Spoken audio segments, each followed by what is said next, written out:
আসসালামু আলাইকুম। এমএস কিচেনে আপনাদের স্বাগতম। তো বন্ধুরা, আজকে শুক্রবার, তো বললো বাইরে অনেক সুন্দর গলদা চিংড়ি পেয়েছে। তো দেখা যাক কেমন চিংড়ি আনে এবং সেটা দিয়ে কি করা যায়, দেখতে থাকুন। বন্ধুরা, আপনার ভাইয়া চলে আসছে।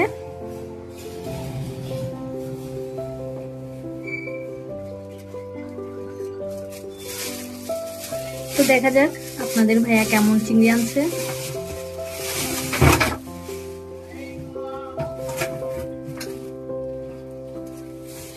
তো চিংড়িগুলো বের করে নিলাম।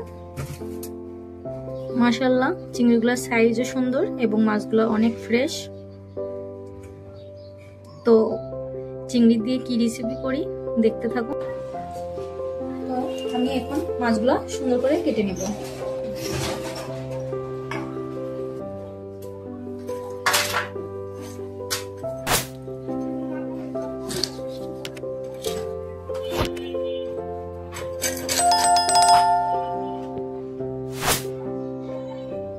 এখানে একটা ময়লা থাকে মাছের, এটা আমি বের করে নিব।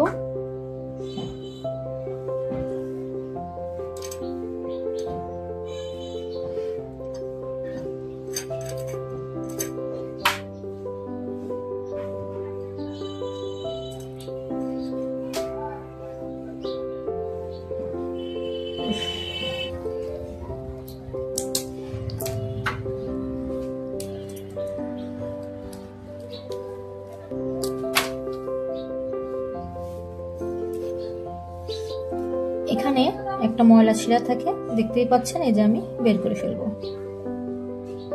তো আমার মাছ কাটা কমপ্লিট। আমি ঠিক এভাবে সব মাছগুলো কেটে নিব।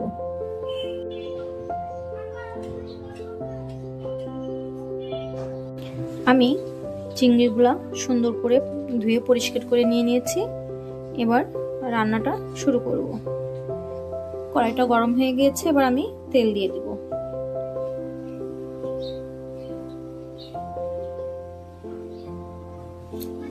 তেলটা গরম হয়ে আসা পর্যন্ত আমি অপেক্ষা করব। তেলটা সুন্দরভাবে গরম হয়ে এসেছে, এবার আমি চিংড়িগুলা ভেজে নিব।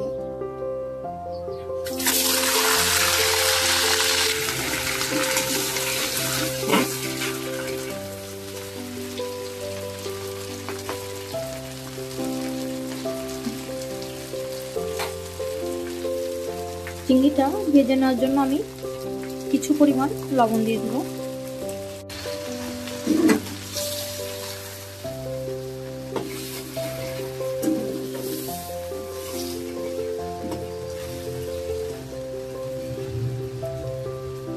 আমার চিংড়িগুলো ভেজে নেওয়া হয়ে গিয়েছে, এবার আমি উঠিয়ে নিব। চিংড়িগুলো আমি উঠিয়ে নিয়ে নিয়েছি। এবার চিংড়ির রেসিপির জন্য আমি এখানে বেশ পরিমাণ মতো আমি পেঁয়াজ বেটে নিয়ে নিয়েছি এবং জিরা এবং রসুন। আমি এবার এই মশলাগুলো সুন্দর করে ভেজে নিব।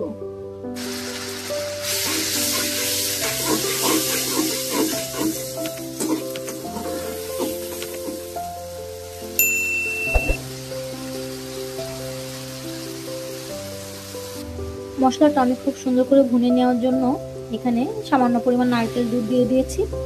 এবার আমি ঝালের গুঁড়া, হলুদের গুঁড়া, লবণ এবং ধনিয়া গুঁড়া দিয়ে দেব।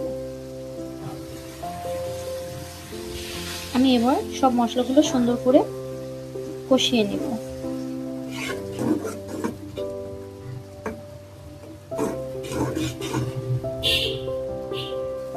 এবার ঢেকে দেব।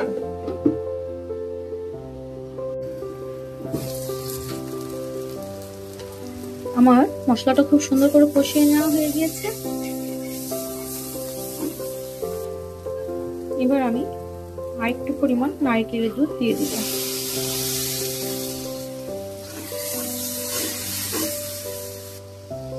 এবার আমি ভেজে রাখা চিংড়িগুলো দিয়ে দিব।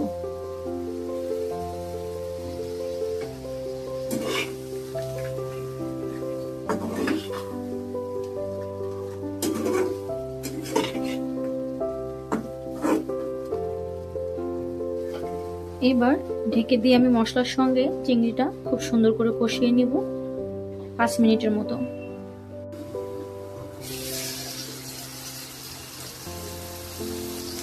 মশলা দিয়ে সুন্দর করে কষিয়ে নেওয়া হয়ে গেছে। এবার আমি পুরো নারকেল দুধটা দিয়ে দিব।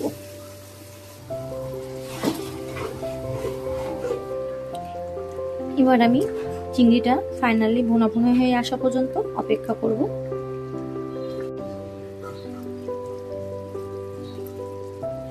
আমার চিংড়ি ভুনাটা হয়ে গিয়েছে বন্ধুরা, কালারটা কিন্তু দেখতেই পাচ্ছেন, মাশাআল্লাহ অনেক সুন্দর এসেছে। তো বন্ধুরা এখন কিন্তু হালকা ঠান্ডা পড়ে গিয়েছে। তো এই ঠান্ডার দিনে আপনার নারকেল দুধ দিয়ে চিংড়ি খেতে কিন্তু খুবই মজা, এক কথায় সেই স্বাদ। তো বন্ধুরা এত সময় আমার ভিডিওটি দেখার জন্য ধন্যবাদ। আপনারা অবশ্যই বাসায় ট্রাই করবেন এবং খেতে কেমন হয়েছে অবশ্যই কমেন্টস করে জানাবেন। যারা এখনো আমার চ্যানেলটিকে সাবস্ক্রাইব করেননি, লাইক করেননি, অবশ্যই সাবস্ক্রাইব লাইক করে দিবেন। ধন্যবাদ আমার পাশে থাকার জন্য।